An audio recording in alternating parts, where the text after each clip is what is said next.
Hello everyone, स्वागत है आप सभी का हमारे टेस्ट फॉर यू क्लासेस में। आज हम लोग देखने वाले हैं विद्यालय प्रबंधन एवं नेतृत्व।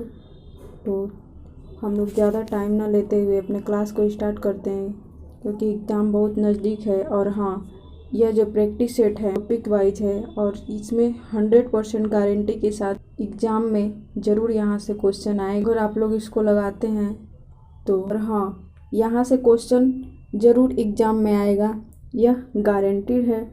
क्योंकि यह जो प्रैक्टिस सेट है इसमें से क्वेश्चन ज़रूर आएगा।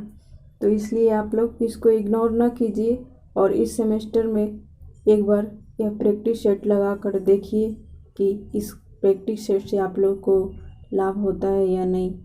बाकी एग्ज़ाम के बाद किसी उद्देश्य को प्राप्त करने के लिए मनुष्यों तथा सामग्रियों का जो संगठन यथा उपयोग किया जाता है उसे शासन कहते हैं। यह कथन किसका है? तो किसी उद्देश्य को प्राप्त करने के लिए मनुष्यों तथा सामग्रियों का जो संगठन यथा उपयोग किया जाता है उसे प्रशासन कहते हैं। यह कथन निग्रो का है। अगला क्वेश्चन देखते हैं। अगला क्वेश्चन है कि एडमिनिस्टर, जो कि एड प्लस मिनिस्टर अर्थात कार्यों का निष्पादन एवं प्रबंधन कर, यह किसका कथन है? ब्रिटेनिका, एनसाइक्लोपीडिया का, सीवी गुड का, रायबर्न का या मार्स का? तो राइट आंसर हो जाएगा ब्रिटेनिका एनसाइक्लोपीडिया का। अगला क्वेश्चन है कि प्रशासन का अभिप्राय अंग्रेजी भाषा का शब्द एडमिनिस्ट्रेशन लैटिन भाषा के मूल शब्द मिनिस्टर से निकाला है, जिसका अर्थ क्या है? मंत्री, प्रशासन, प्रबंधन या कार्य सेवा? तो राइट आंसर हो जाएगा कार्य सेवा।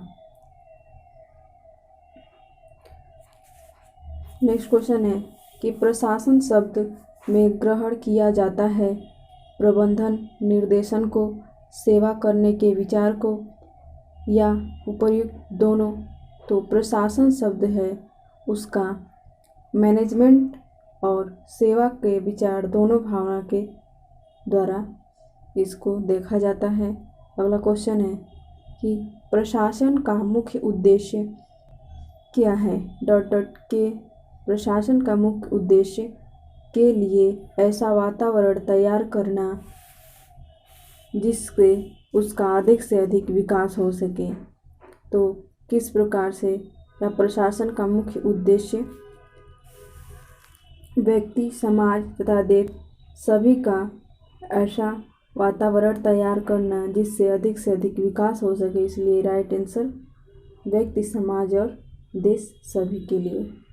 अगला क्वेश्चन है कि प्रशासन का तात्पर्य उन सभी तकनीकी क्रियाओं प्रक्रियाओं से है जो निर्धारित नीतियों के अनुरूप किसी वैज्ञानिक संगठन के संचालन में प्रयुक्त की जाती है। यह कथन किसका है? तो क्वेश्चन कह रहा है कि प्रशासन का तात्पर्य उन सभी तकनीकी एवं प्रक्रियाओं से है जो निर्धारित नीतियों के अनुरूप किसी वैज्ञानिक संगठन के संचालन में प्रयुक्त की जाती है। यह कथन सीवी गुड के द्वारा कहा गया है। अगला क्वेश्चन है कि प्रशासन केवल व्यवस्थाओं, समय तालिकाओं, कार्य योजना, भवन का प्रकार, अभिलेख आदि से संबंधित नहीं है, बल्कि यह हमारे कार्य करने की दृष्टिकोण है और बच्चा जिनके साथ हम कार्य करते हैं से संबंधित है, अर्थात बच्चा से संबंधित है। तो यह किसका कथन है? सीवी गुड का, रॉस का, रायबर्न का या मार्स का? तो राइट आंसर हो जाएगा रायबर्न का। यह रायबर्न का कथन है कि प्रशासन केवल व्यवस्थाओं, समय तालिकाओं, कार्य योजना, भवन का प्रकार, अभिलेख आदि से संबंधित नहीं है, बल्कि यह हमारे कार्य करने के दृष्टिकोण और बच्चों से संबंधित है। यह कथन रायबर्न का है। नेक्स्ट क्वेश्चन है कि प्रशासन चैतन्य उद्देश्यों की प्राप्ति के लिए एक निश्चयात्मक क्रिया है। यह उन वस्तुओं के लिए संगठित प्रयत्न तथा साधनों का एक निश्चित प्रयोग है जिनको हम क्रियान्वित करना चाहते हैं। यह कथन किसका है? प्रशासन चैतन्य उद्देश्यों की प्राप्ति के लिए एक निश्चयात्मक क्रिया है। यह उन वस्तुओं के संगठित प्रयत्न तथा साधनों का एक निश्चित प्रयोग है जिनको हम क्रियान्वित करना चाहते हैं। यह कथन मार्क्स के द्वारा कहा गया है। शैक्षिक प्रशासन एक ऐसी प्रक्रिया है जिसके द्वारा संबंधित व्यक्तियों के प्रयत्न का समन्वय तथा उचित सामग्री का उपयोग इस प्रकार किया जाता है कि मानवीय गुणों का समुचित विकास हो सके। उसमें बालक व नवयुवकों के साथ साथ प्रौढ़ों तथा कार्यकर्ताओं के विकास को भी महत्व दिया जाता है। यह कथन किसका है? तो यह कथन शिक्षा अनुसंधान के विश्लेषण के द्वारा कहा गया है। अगला क्वेश्चन देखते हैं कि शैक्षिक प्रशासन वस्तुओं के साथ साथ मानवीय संबंधों की व्यवस्था से संबंधित है, अर्थात व्यक्तियों से मिलकर जुलकर और अच्छा कार्य करने से संबंधित है। वास्तव में इसका संबंध मानवीय जीवों की अपेक्षा अधिक है तथा अमानवीय वस्तुओं से कम है। यह कथन डॉक्टर N.N. मुखर्जी का है। क्वेश्चन में क्या कह रहा है कि व्यक्तियों से मिलजुल कर और अच्छा कार्य करने से संबंधित है।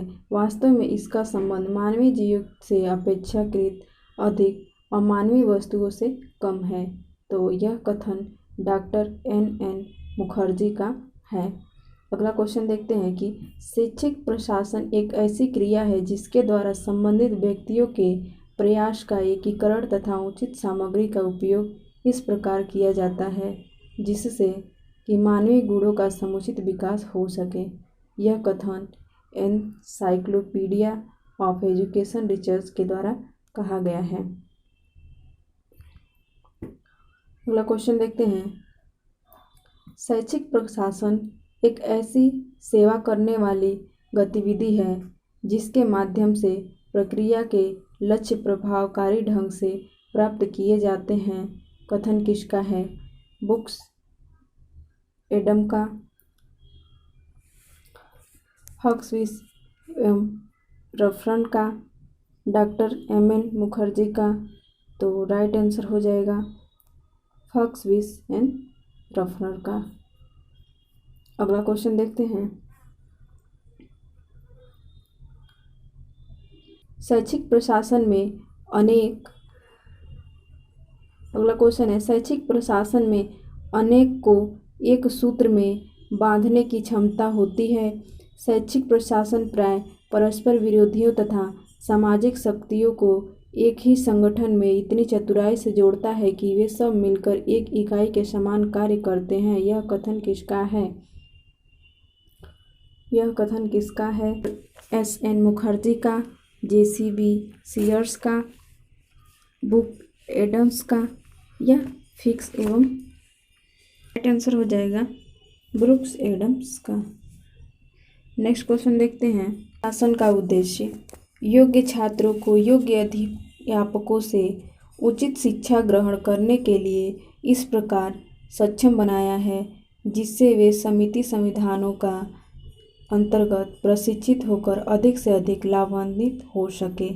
यह कथन किसके द्वारा कहा गया है कि शैक्षिक प्रशासन का उद्देश्य योग्य छात्रों को योग्य अध्यापकों से उचित शिक्षा ग्रहण करने के लिए इस प्रकार सक्षम बनाना है जिससे वे समिति साधनों के अंतर्गत प्रशिक्षित होकर अधिक से अधिक लाभान्वित हो सके। राइट आंसर हो जाएगा ग्राहम बेल्सूर का।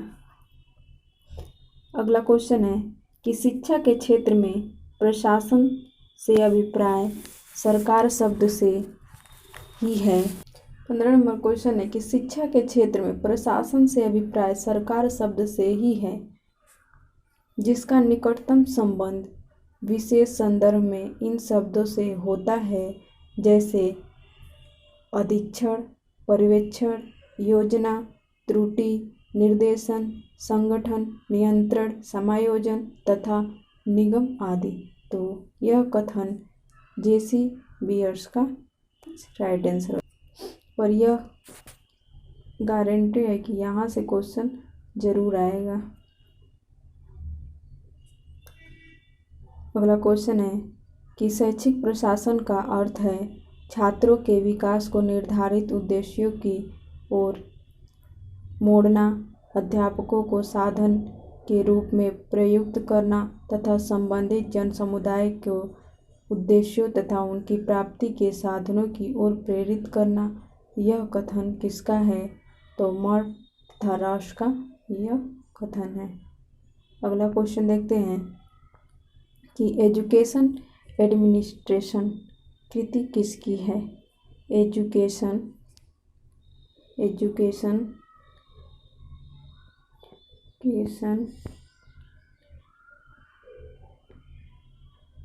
एडमिनिस्ट्रेशन कृति किसकी है? तो राइट आंसर हो जाएगा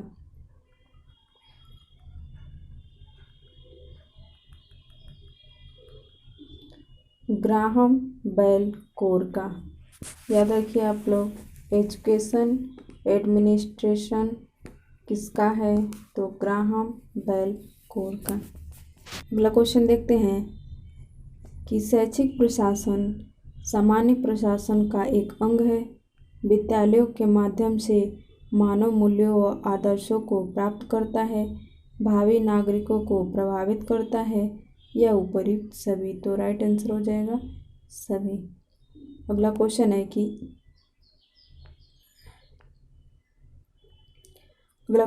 शिक्षा प्रशासन शिक्षण तथा सीखने की प्रक्रिया से संबंधित है। इसमें लक्ष्यों तथा नीतियों के विकास को प्रोत्साहित करने वाली सुविधाएं निहित है। यह भौतिक तथा मानवीय तत्व कर्मचारी वर्ग की व्यवस्था करता है। यह कथन किसका है? तो शिक्षा प्रशासन शिक्षण तथा सीखने की प्रक्रिया से संबंधित है। इसमें लक्ष्यों तथा नीतियों के विकास को प्रोत्साहित करने वाली सुविधा निहित है। यह भौतिक तथा मानवीय तत्व की व्यवस्था करता है। तो यह कथन भौतिक तथा मानवीय तत्व की व्यवस्था करता है। राइट आंसर हो जाएगा कैंपबेल तथा अन्य ने। कला सौंदर्यानुभूति से सहभागिता अथवा प्रवृत्ति की ओर लक्षित मानवीय क्रिया है। यह कथन किसका है? कला सहानुभूति में सहभागिता अथवा प्रवृत्ति की ओर लक्षित मानवीय क्रिया है। यह कथन किसका है? तो राइट आंसर हो जाएगा यह कथन शिक्षा शब्दकोश का है। अगला क्वेश्चन देखते हैं कि वह क्रिया है जिसमें लक्ष्य प्राप्ति के लिए रचनात्मक कार्य योग्यात्मक एवं निर्णय सम्मिलित रहते हैं। तो कला वह क्रिया है जिसमें लक्ष्य प्राप्ति के लिए रचनात्मक योग्यता एवं निर्णय सम्मिलित रहते हैं। अब कला का मतलब ये नहीं हुआ कि यहाँ पे ड्राइंग बनाने से। यहाँ पे कला का मतलब ये है कि आप जिस भी सेक्टर में वर्क कर रहे हैं, तो कोई भी आपका प्रोफेशन हो, यदि आप टीचिंग करा रहे हैं तो उसमें भी आपको एक कलाकार की तरह आना चाहिए। यदि आप मैनेजमेंट कर रहे हैं तो आपके अंदर एक मैनेजमेंट की कला होना चाहिए कि आप हर चीज़ को व्यवस्थित कर सकें, प्रशासन को चला सकें। तो वह भी एक कला है। अर्थात कोई भी सेक्टर हो, यदि आप उसमें दक्षतापूर्वक कार्य को संपूर्ण करते हैं तो वह आपकी कला ही कहलाएगी। कला के ही द्वारा आप सफल हो सकते हैं। तो इसलिए राइट आंसर हो जाएगा कला है कि कला से मानवीय कौशल का बोध होता है। इसमें यद्यपि ज्ञान अपेक्षित रहता है, परंतु सिद्धांत की अपेक्षा अभ्यास पर अधिक बल दिया जाता है। यह कथन है। कला से मानवीय कौशल का बोध होता है। इसमें यद्यपि ज्ञान अपेक्षित रहता है, परंतु सिद्धांत की अपेक्षा अभ्यास पर अधिक बल दिया जाता है। तो यह कथन लेडन का है। लेडन कहते हैं कि अभ्यास करने से भी हम कला को सीख सकते हैं। प्रशासनिक तकनीकों में आवश्यक प्रशिक्षण के बाद जन्मजात गुणों वाले प्रशासक और अधिक सफल शासन कर सकते हैं। यह कथन किसका है कि प्रशासनिक तकनीकों में आवश्यक प्रशिक्षण के बाद जन्मजात गुणों वाले प्रशासक और अधिक सफल शासन कर सकते हैं। यहाँ पे कहने का अर्थ यह है कि जिसके पास जो जन्म से ही प्रशासन में थोड़ा तेज हो, इंटेलिजेंट हो, वही प्रशासन मुल्क को संभाल सकता है। लेकिन कुछ वैज्ञानिकों का कहना है कि ऐसा नहीं है। हम प्रैक्टिस करके, हम अभ्यास करके चीज़ों को भी सीख सकते हैं। मैनेजमेंट को, शासन को, व्यवस्था को चलाना सीख सकते हैं। और कुछ वैज्ञानिकों का कहना है कि जो प्रशासन चलाने की कला है वह जन्मजात होती है, अर्थात जो जिसके अंदर ये कला होती है ये जन्म से ही होती है। तो कुछ इस तरीके के यहाँ पे बातें हैं। तो वही कह रहा है कि प्रशासनिक तकनीकों में आवश्यक प्रशिक्षण के बाद, अर्थात प्रशासनिक जो जैसे IAS का सेक्टर हो गया, तो वहाँ पे हम बहुत सारा स्टडी करने के बाद से, प्रैक्टिस करने के बाद से हम शासन को चलाने जाते हैं। तो वही कह रहा है कि प्रशिक्षण के बाद जन्मजात गुणों वाले, अर्थात उनके अंदर जन्म से ही कुछ और भी गुण हो और ऊपर से उन्होंने प्रैक्टिस भी कर लिया हो, तो वह अधिक सफल शासन कर सकते हैं। तो बात तो सही है कि अगर जो थोड़ा जन्मजात तरीके से प्रशासनिक हो और प्रशासन का उसे ट्रेनिंग मिल जाए तो और भी वह प्रशासन सेवा अच्छा से कर सकता है। देखते हैं विज्ञान घटना विशेष के कारण और प्रभाव के मध्य संबंध विषय ज्ञान का क्रमबद्ध समूह है। विज्ञान घटना विशेष के कारण और प्रभाव के मध्य संबंध विषयक ज्ञान का क्रमबद्ध समूह है, कथन है। तो यह कथन गुच का है। राइट आंसर गुच की विज्ञान घटना विशेष के कारण और प्रभाव के मध्य संबंध विषयक ज्ञान का क्रमबद्ध समूह है। राइट आंसर हो जाएगा ए। यहाँ पे विज्ञान में ध्यान रहे कि प्रशासन, जो भी प्रशासन मैनेजमेंट करने वाले हैं, प्रशासन का मतलब यहाँ पे दो तरीके से, प्रशासन अर्थात सेवा करना, प्रशासन अर्थात मैनेजमेंट करना, तो ये सब लेकर चलना पड़ता है।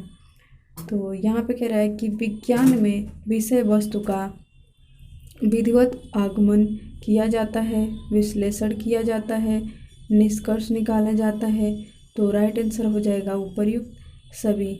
अगला क्वेश्चन देखते हैं कि शैक्षिक प्रशासन की प्राकृतिक है। शैक्षिक प्रशासन जो है कि प्रशासन कई तरह के होते हैं, IAS, RFS, IPS, तो ये सब भी प्रशासन के अंतर्गत ही आते हैं। लेकिन यहाँ पे शैक्षिक प्रशासन के बारे में बात कर रहा है, अर्थात केवल शिक्षा से रिलेटेड ही उनका वर्क रहता है। जो भी प्रशासनिक शैक्षिक होगा वह शिक्षा से रिलेटेड होगा। तो वैज्ञानिक की, कला की या उपयुक्त दोनों। तो राइट आंसर हो जाएगा उपयुक्त दोनों। अगला क्वेश्चन है कि शैक्षिक प्रशासन की प्रकृति क्या होती है, उसका नेचर क्या होता है शैक्षिक प्रशासन की। तो अत्यंत गहरी होते हैं, व्यापक भी होता है। दोनों राइट आंसर हो जाएगा उपर्युक्त। क्वेश्चन है कि शैक्षिक प्रशासन किन साधनों का सदुपयोग करने में सहायक होता है, मानवीय साधन, भौतिक साधन। तो इन दोनों साधन के द्वारा ही वह सहायक हो सकता है। क्वेश्चन है कि शैक्षिक प्रशासन वास्तव में समाज के, बालक के, शिक्षक के या अभिभावक के केंद्रित होता है। तो शैक्षिक प्रशासन जो शिक्षा से रिलेटेड होता है वह बालक से केंद्रित होता है। अगला क्वेश्चन है कि शैक्षिक प्रशासन दार्शनिक, मनोवैज्ञानिक, सामाजिक एवं राजनीतिक परिस्थितियों में प्रभावित होती है। तो प्रयुक्त सभी। अगला क्वेश्चन है शैक्षिक प्रशासन के संबंध में सत्य कथन है। क्या शैक्षिक प्रशासन एक मानवीय प्रक्रिया है? शैक्षिक प्रशासन की प्रकृति सदैव गत्यात्मक होती है। गत्यात्मक अर्थात डायनेमिक, जो कि गतिशील जिसे हम बोलते हैं। शैक्षिक प्रशासन में मानव विचारों और आदर्शों का आदर किया जाता है। तो राइट आंसर हो जाएगा उपयुक्त सभी। अगला क्वेश्चन है कि शैक्षिक प्रशासन में आदर किया जाता है मानव स्वभाव का, विचारों का, आदर्शों का। तो यह सभी का आदर किया जाता है। शैक्षिक प्रशासन का विकास आधारित होता है प्रयोग पर, शोध कार्यों पर या इन दोनों पे। तो राइट आंसर हो जाएगा इन दोनों पे। अगला क्वेश्चन है कि शैक्षिक प्रशासन का प्रभाव पड़ता है सामाजिक परिवर्तन का, सामाजिक गतिशीलता का और वह। तो राइट आंसर हो जाएगा कि शैक्षिक प्रशासन का जो प्रभाव पड़ता है वह सामाजिक परिवर्तन और सामाजिक गतिशीलता दोनों पे पड़ता है। और लास्ट क्वेश्चन है कि शैक्षिक प्रशासन की प्रकृति सदैव होती है गत्यात्मक, शैक्षिक और वह इनमें से कोई नहीं। तो राइट आंसर हो जाएगा कि जो शैक्षिक प्रशासन की प्रकृति होती है वह हमेशा गतिशील होती है।